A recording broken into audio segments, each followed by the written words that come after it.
They kicked me out on my birthday. No warning, no conversation. Just a packed suitcase and a cold sentence. You're too old to freeload. Hi, I'm Marley. For 30 years, I paid their bills, saved their house, and thought loyalty meant love. Turns out I was just a convenience until I said no. Ever been used by the very people who were supposed to protect you? Ever had to choose between your peace and their pride? Tell me in the comments. What would you do if your own family turned you into a villain just for finally standing up? Let me take you back to the night everything changed, when silence ended and revenge began. The hallway smelled like overcooked meatloaf and lemon disinfectant, and as I stepped inside with the cold wind nipping at my back, no one looked up. I clutched the cake box tighter, a sad little thing with uneven frosting and a crooked red "Happy Birthday" written by a tired teen who didn't even ask my name. It was the only thing I'd gotten for myself that day. Not even a candle. I set it on the counter gently, careful not to make a sound that would alert them to my presence. Not that it mattered. Clay sat at the head of the table, nursing a glass of whiskey and chewing like the world owed him something. Lorna perched opposite, eyes downcast, fork scraping methodically through a pile of canned green beans. "Dinner's cold," Clay grunted, not even glancing up. "You're late." I hung my coat by the door, trying to breathe through the tension knotting in my chest. "Worked late," I replied flatly. "Had some reports to finish." No reply. Lorna shifted slightly, still not looking at me. The silence during dinner was suffocating. Forks clicked, knives scraped. No music, no conversation. No happy birthday. I watched the seconds tick by on the old clock above the fridge, each one a confirmation. I didn't matter. I glanced up toward the faded family photo above the fireplace, and my stomach turned. My face had been trimmed out so neatly, it looked like I was never part of it. Halfway through his plate, Clay set his fork down hard. The sound cracked through the room like a gavel. "You're 30 and still mooching? Time to pack your bags, Marley." The words hit harder than I expected. Not because they were shocking. Deep down, I'd known something was coming. But to say it today, like this? I looked to Lorna, silently begging her to intervene, to contradict him. But she kept her eyes on her plate, her knuckles white as she gripped her fork. "I pay the internet bill," I said, voice level. "The electric. Groceries. Most of the mortgage last year." Clay let out a bitter laugh. "Few bills don't buy you a lifetime, sweetheart. No more freeloaders under my roof." I swallowed hard. "Got it." He smirked like he'd won something. Lorna's shoulders slumped further. No one said a word when I stood. As I picked up the cake, something caught my eye on the staircase wall. A frame, cracked at the corner. It used to hold a photo of the three of us. Now it was just Clay and Lorna at some community gala, my space replaced with an award plaque. The hallway light flickered overhead. I walked toward the stairs and passed by the open blinds near the kitchen window. Across the street, our neighbor Gladys Mays was standing at her sink, staring straight into our house. The moment our eyes met, she yanked the curtain closed. At the landing, I saw my notebook where I'd left it days ago. Inside were dreams I hadn't dared say out loud. Savings goals. Notes from a fixer who came to inspect an apartment in Dayton last spring. But I never followed through. That same spring, I was on the roof hammering down shingles during a storm, while Clay yelled at football reruns and Lorna played solitaire on her iPad. They told people we'd hired a contractor. In my room, the suitcase sat open, half-packed, an omen I had ignored for weeks. I placed the cake on the desk, took one last look at the battered dresser, the peeling wallpaper, the photo frame with no photo inside. I sat on the edge of the bed, reached over, and slid open the drawer. A leather-bound journal sat there, my first home fund book from years ago. The pen still tucked inside it had dried out, much like the dreams written within. I set it gently on the pillow and stood. Then I opened my laptop. Electricity, cancel.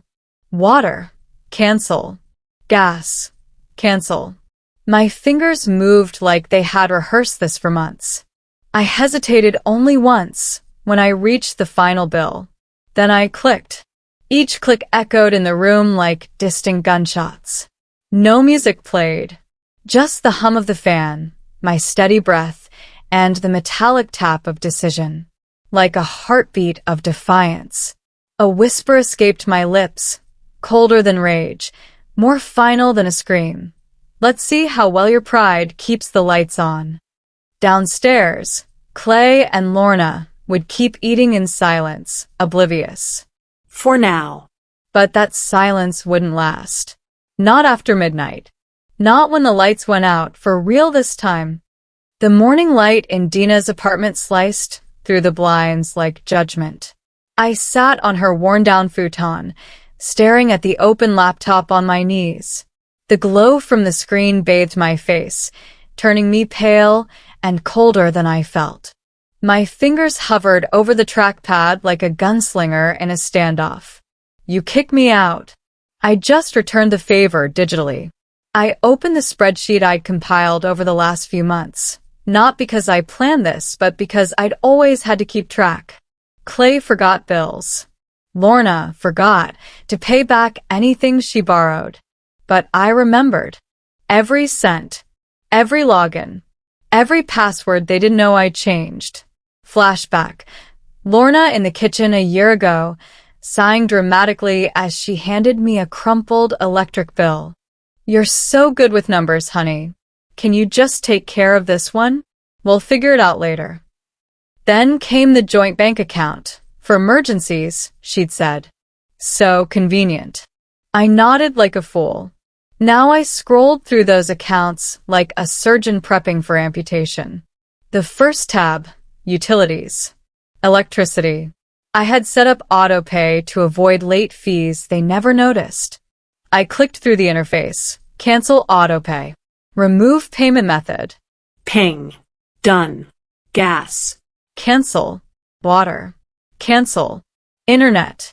Cancel. Ping. Ping. Ping. Each click made me feel lighter. Not happier, just less heavy. Like taking bricks out of my chest. Outside the window, I could hear faint laughter. Kids skipping past in costumes, bags crinkling. Ridgeview's Fall Festival was in full swing. Porch flags waved. Pumpkins lined the sidewalks. Somewhere, music floated through a loudspeaker. Cheerful, blaring, completely at odds with the silence inside this apartment. Dina walked into the living room in her oversized hoodie, carrying 2 mismatched mugs. She didn't say anything, just placed one beside me and sat on the arm of the chair. She watched the screen, watched me. After a moment, she said, "That's cold." I sipped the coffee. It tasted burnt and slightly sweet. So was their silence, I said. Second tab, the joint account. I moved every cent into a separate private checking account under my name. Then I clicked freeze account. Added a note. Access revoked as of today. Just as I closed the tab, my phone buzzed again. Voicemail from Lorna. I tapped play. Her voice came through soft, trembling, syrupy. "Honey, I don't know what's going on. Your father's upset. The lights are out. We don't know how to fix this. You've always been the responsible one. Please come back, we're scared." I didn't blink. Just let it finish playing, then hit delete. Third tab, insurance. Clay's truck, Lorna's sedan. Both under my policy because group rates save us all money. Remove. Remove. And then, like a slap of memory, I was thrown back to last winter. Flashback. Clay had yelled for me when the cable went out. I told him we couldn't afford the premium channels anymore. His face turned purple. He ripped the router out of the wall, hurled it across the room. "You don't live here for free. and then decide what gets paid. Lorna didn't say a word. Later, behind closed doors, she whispered, "Just do it, baby. It's not worth the yelling." I exhaled. Not from pain. From recognition. My phone buzzed again, Tyler. "Did you do something?" "The house just lost power. Uncle Clay's flipping out with a flashlight." I smirked. No reply. Fourth tab, streaming services. Netflix, my account. Amazon Prime, my card. Hulu. Disney Plus. All theirs by extension, none of it mine by gratitude. Remove devices. Log out all users. Change passwords. Every removal was a cut. A slow, deliberate unhooking of every cord that tied me to that house. Not a slash. A surgery. Dina watched me for another moment, then wordlessly placed her hand on my shoulder. Just enough to say she understood. I opened one last document. Dependency log. A list of every bill, every service, every monthly burden they never acknowledged. I updated it, marked each one terminated. Then I uploaded the document to my secure drive and changed the settings, viewable only by link. I copied the link into a draft post and saved it. Not public, yet. The sun was climbing outside. Birds chirped. Somewhere a leaf blower roared to life. But inside Dina's apartment, everything was still. The montage played only in my head. Clay pacing in a dark living room, yelling at a dead TV screen. Lorna frantically tapping the Wi-Fi router, wrapped in her robe. Both of them surrounded by shadows and silence. Their kingdom crumbling with every click I made. I looked out the window. Across the street, a house twinkled with Halloween string lights, warm and yellow. Then I whispered, "Let them see what dark looks like." That night, at 12:03 a.m., another ping. "Tyler, careful. They're telling people you abandoned them." Facebook's heating up. I turned off the phone, set it face down. They could scream into the void, all they wanted. But this time, the silence belonged to me. Funny how I became the villain, only after the lights went out. I muttered the line as I scrolled through Clay's latest Facebook post. My fingers clenched around my phone before I realized it.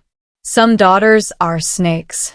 After everything we sacrificed, she left us cold and starving. Pray for us. Attached was a photo of Clay and Lorna sitting in their candlelit living room, looking like survivors of a natural disaster. Lorna stared into the camera with big teary eyes, Clay frowning like a man betrayed. A blanket over their knees, an empty mug between them, a carefully composed cry for sympathy. The comments were already flooding in. So heartbreaking. What kind of daughter does this? Ungrateful brat. People who didn't know the truth, or had chosen to forget it, ate up their sob story like it was the juiciest drama Ridgeview had seen all year. Across from me, Dina paused mid-bite of her sandwich. "You've got to be kidding," she snapped, pulling her laptop closer. "He's actually doing this? Turning you into the villain?" I didn't respond. I just turned to my own laptop and opened the folder I'd labeled receipts. Inside was everything. Bills, bank transfers, screenshots, emails, photos of the roof I paid to fix, auto insurance in my name, utility bills, service confirmations, even monthly bank statements showing withdrawals made on their behalf. Years of financial scaffolding they relied on without ever acknowledging. As I scrolled through it, my throat tightened with an old memory. I was 26, standing outside the power company office, soaked from head to toe. It was early February. The rain was cutting sideways in sheets, and the wind felt like it carried razor blades. Clay had forgotten to pay the electric bill again. Lorna had forgotten to remind him. And I, apparently, was the one who remembered everything. I handed over $240 in cash, teeth chattering, and thought to myself, as long as the house stays lit. That night, they didn't ask how I got home. Just that the heat worked. Have you ever been the one who held it all together, only to be forgotten the moment you stepped out of the frame? If you've ever given more than you had just to keep the lights on for people who left you in the dark, drop a comment number 7 below. Now, let's see what happens when the silence finally breaks. Now I scrolled back up, breathing slower. Let's talk numbers, I whispered. I pulled my chair closer and leaned in, the glow from the screen painting my face in cold blue light. I opened Facebook and created a 10-part thread. Each post had a file, a date, a reason for payment, and their names on every document. Clay Quinn. Lorna Quinn. You want the truth? I wrote. Fine. You told your story. Now here's mine with receipts. Part 1. March 2022 electric bill. $187.26. Paid by me after Clay forgot for the 3rd time. Part 2. $900 for emergency roof repairs. Clay was on the couch with a beer. Part 3. For new tires for Lorna's Camry. She said, she almost skidded off the road. Part 10. Netflix, Hulu, Prime. All on my card. All used by them daily. Never a word of thanks. Dina stared at me, stunned. You're detonating everything. I nodded and typed the opening line of the thread. When lies are told in public, the truth deserves the same spotlight. Then I clicked post. No hesitation. No regrets. At first, the room was quiet except for the hum of Dina's refrigerator. Then, one by one, like distant firecrackers, the notifications began. Ding. Ping. Ding. In my mind, I saw it like a split screen. Clay reading his own post again, smirking. Lorna nodding in approval. Then both of them seeing the first comment. The second. The third. Their faces changing. Clay gripping the arms of his chair. Lorna holding her phone like it was burning. On my screen, it looked like wildfire spreading across a dry forest. Blue thumbs. Red hearts. Shocked emojis. Like. Share. Comment. Message. One comment read, I remember seeing her mow the lawn every weekend while Clay sat outside drinking.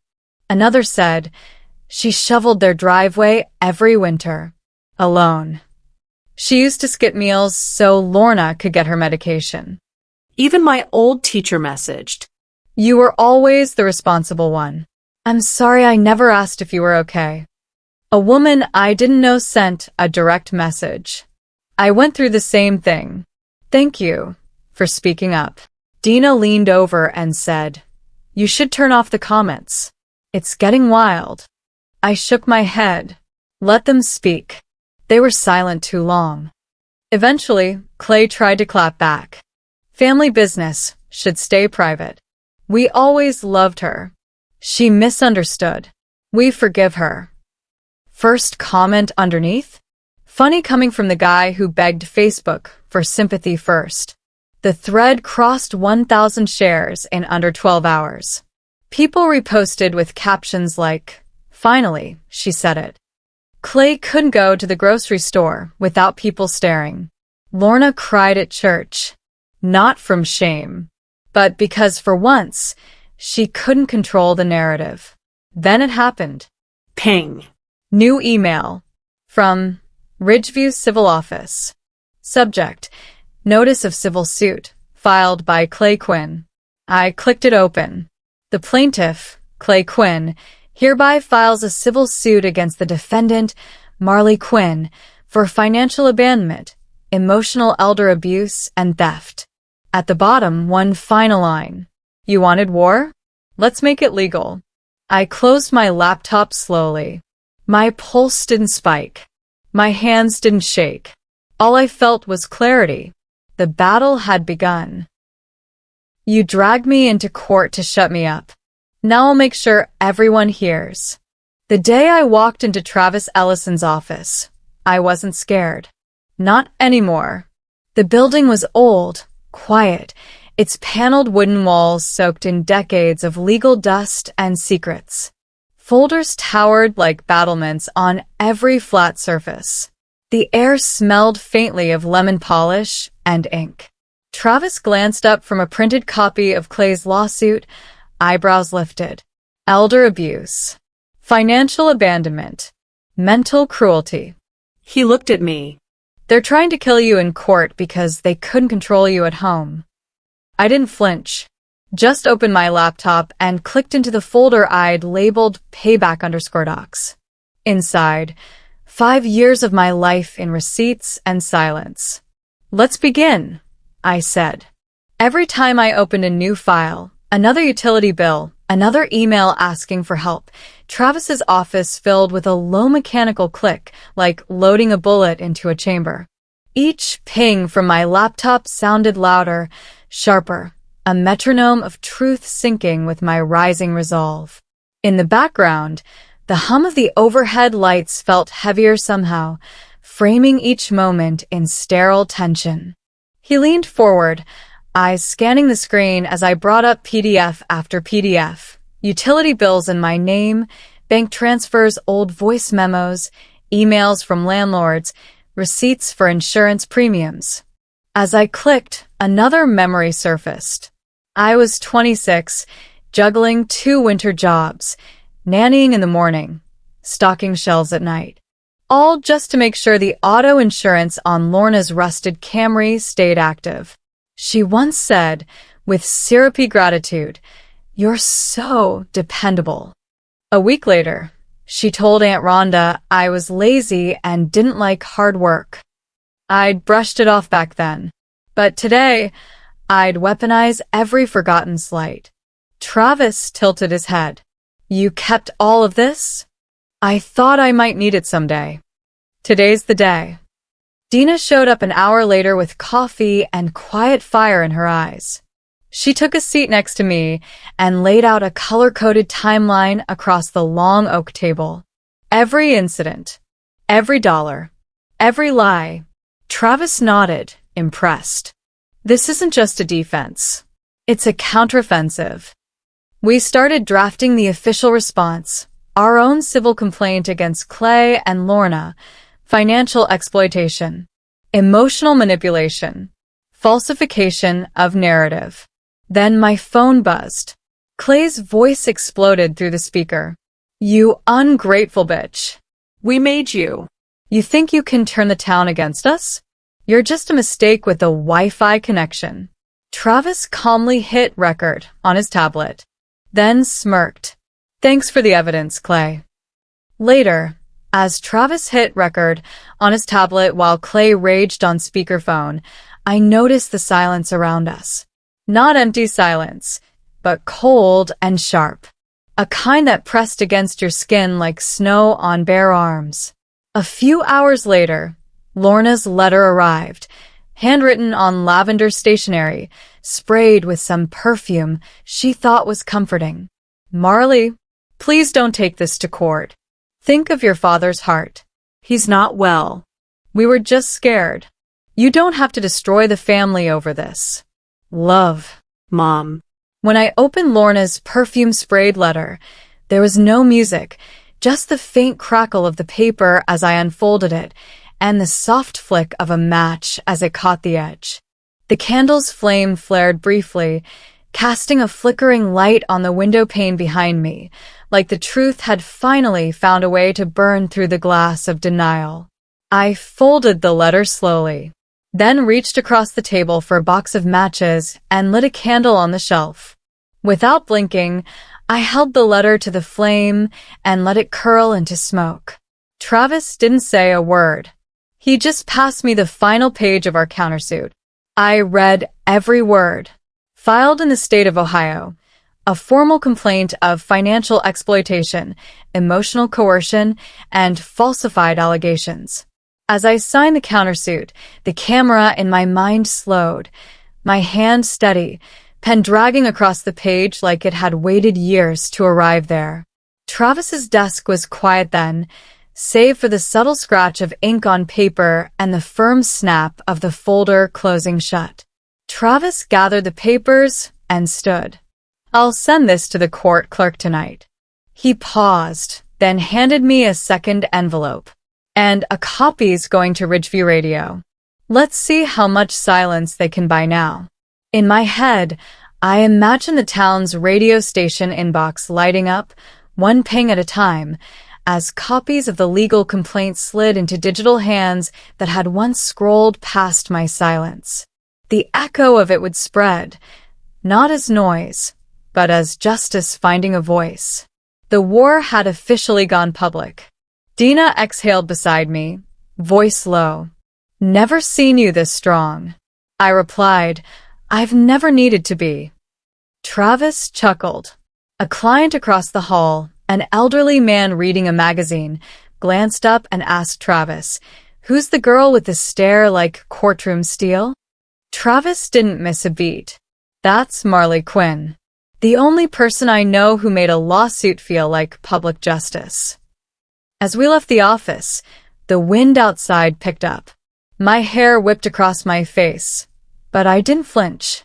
I looked at the horizon, autumn clouds rolling in like spectators. I texted Dina, "I'm done hiding. Let's finish this." A few hours later, another email pinged in my inbox. Subject: Court appearance scheduled. Date: October 14th, Ridgeview County Courthouse, 2 p.m. Note: public access. Expected heavy traffic due to Fall Festival nearby. I stared at the screen, then smiled. Perfect timing. "You raised me to stay silent. Bad parenting on your part." The courthouse buzzed with noise and whispers, a strange echo of Ridgeview's annual Fall Festival unfolding just a block away. The scent of kettle corn mixed oddly with the sterile chill of polished marble and courtroom benches. I sat at the plaintiff's table, fingers lightly drumming on the wood, as Travis organized our files with the focus of a surgeon prepping for surgery. Across the aisle, Clay adjusted his tie like it was choking him. Lorna dabbed her eyes with a handkerchief that was too perfectly folded, her expression rehearsed. Behind them, curious townsfolk lined the benches, pretending to check their phones while their eyes never left the drama about to unfold. This wasn't just court. This was theater. And for once, I held the script.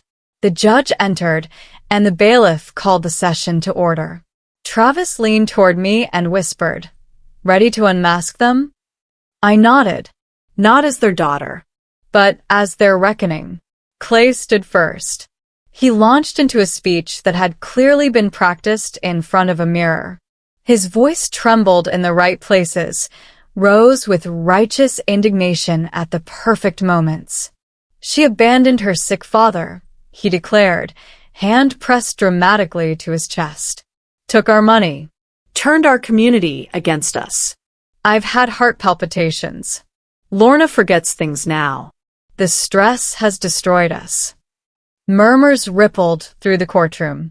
Someone coughed awkwardly. The judge remained silent. Then it was our turn. Travis didn't rush. He stood slowly, clicked a remote, and the large screen beside the bench flickered to life. Slide 1. Utility bills in my name. Slide 2. Bank statements showing mortgage transfers from my account. Slide 3. A voice clip played aloud, Lorna's syrupy tone filling the air. "You're so good with money. Just pay for it again, okay?" A hush dropped over the courtroom like a weighted blanket. Slide 4. Insurance documentation. Slide 5. My email thread with a roof contractor. Slide 6. A photo of me on a ladder in the rain, fixing shingles while Clay watched from inside, beer in hand. Clay slammed his fist on the table. "This is manipulation." The judge narrowed her eyes. "One more outburst, Mr. Quinn, and I'll hold you in contempt." Lorna began crying. Loud, dramatic sobs. She clutched her chest like she might faint. "I'm not well," she whispered. Travis didn't even blink. He turned to the clerk and submitted a sealed envelope. "This is a notarized medical report," he said calmly. "Verified by an independent physician. Mrs. Quinn shows no signs of cardiovascular disease or cognitive decline." The performance collapsed. Clay looked like he might combust. His face flushed, jaw clenched. Lorna slumped like a deflated balloon. Then, from the back of the room, a man in a weathered utility jacket stood. "I used to work with the Ridgeview Electric Company," he said. "That girl," he pointed at me, "paid off their shut-off notices 3 winters straight. No questions. Just cash and quiet." Another voice followed. It was my high school English teacher. She never missed a single day of class, even when she showed up bruised and said she slipped on ice. The courtroom turned. Not against me, but for me.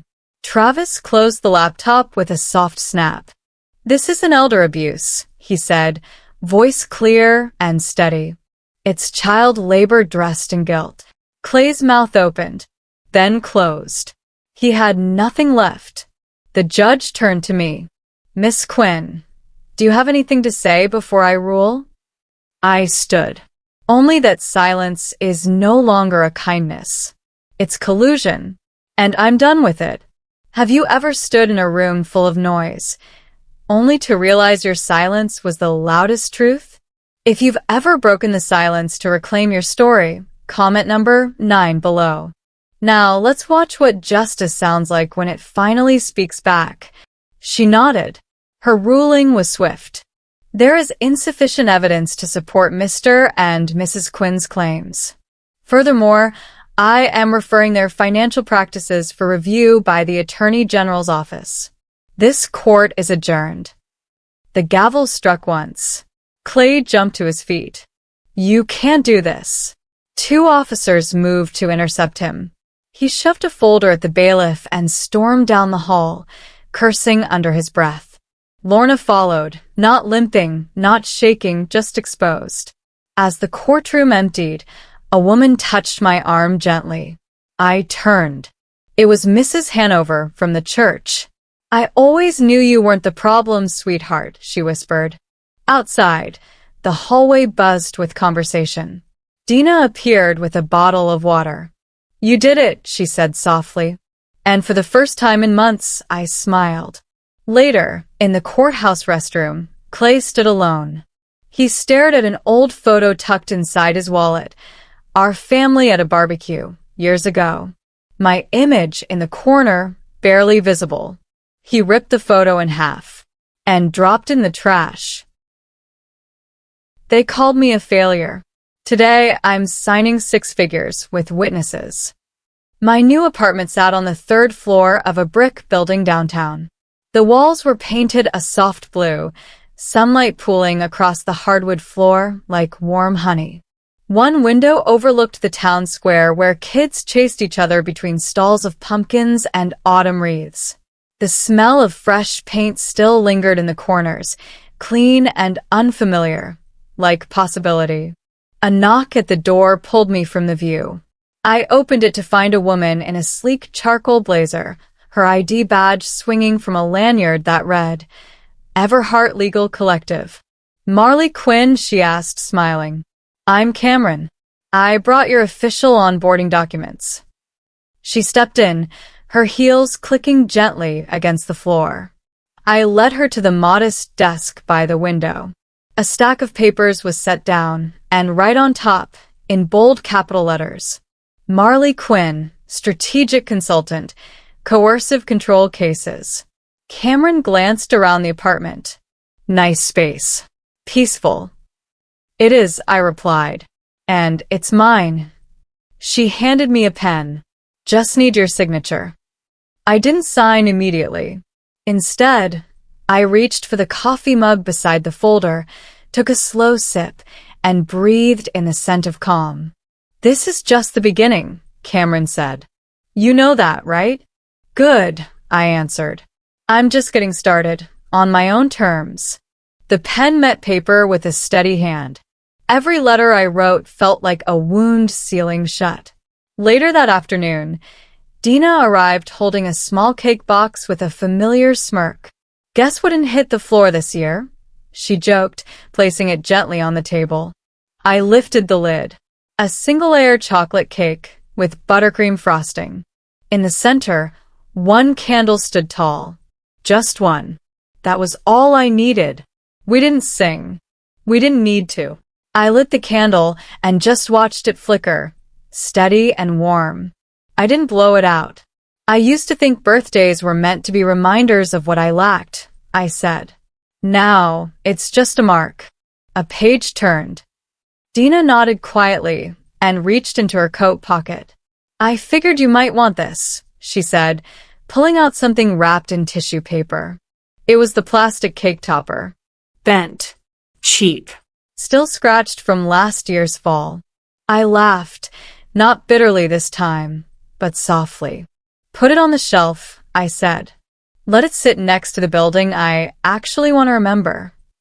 Across from the cake topper, I placed a framed photo of the Everhart Legal Building, the front lobby where I'd soon be giving my first keynote. That night, I cleaned the last of the moving boxes.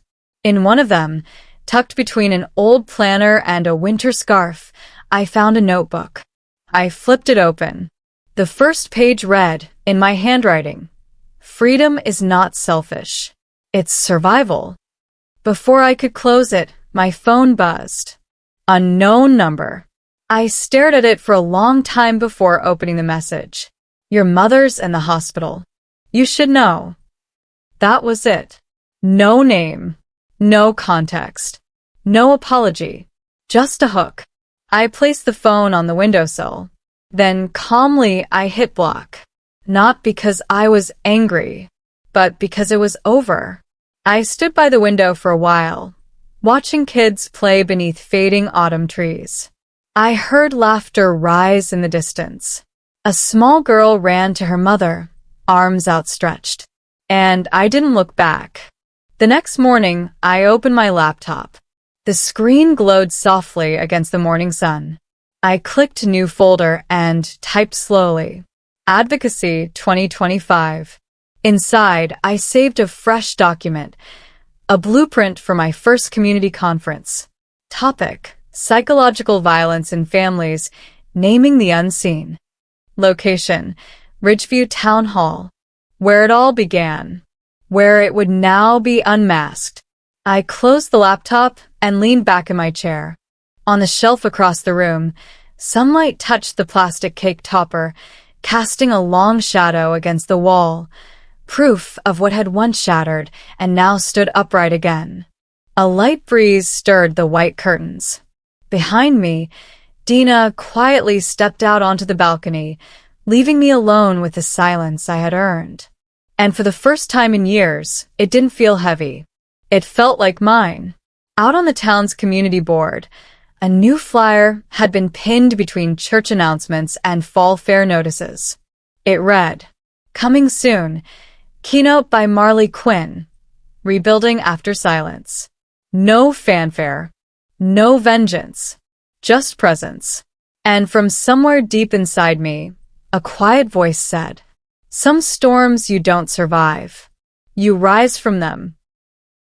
I finally have a life that's mine, quiet, steady, and free from the chains that once disguised themselves as love. The noise is gone, the guilt is gone, and in its place stands something unshakable: dignity. People often say family is forever, but I've learned that loyalty without respect is just captivity. When you stop watering roots that only strangle you, something new grows, and it's stronger than anything they tried to bury. Have you ever walked away from someone you thought you couldn't live without, only to realize they were the ones holding you back? I'd love to hear your story in the comments. Don't be afraid to speak up. You never know who you might inspire. And if you're ready to explore more stories about reclaiming your power, stick around. The next one might just mirror your own.